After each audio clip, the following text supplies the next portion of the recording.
tipe-tipe kawan nang ada di gawian. Ada kawan nang pintar berjiwa kepemimpinan. Ada kawan nang lemot dilajari kada sing pahaman. Ada kawan nang lucu katuju balalawakan. Ada nang tukang gusip manyambeti kakawanan. Ada nang carewet sampai nang pahirian. Ada nang bamuha dua katuju maadu kawan.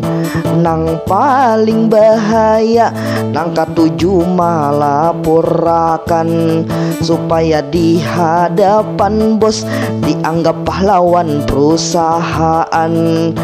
Kawan nang kaya ini mari kita doakan, mudahan dapat hidayah lakas diterima Tuhan.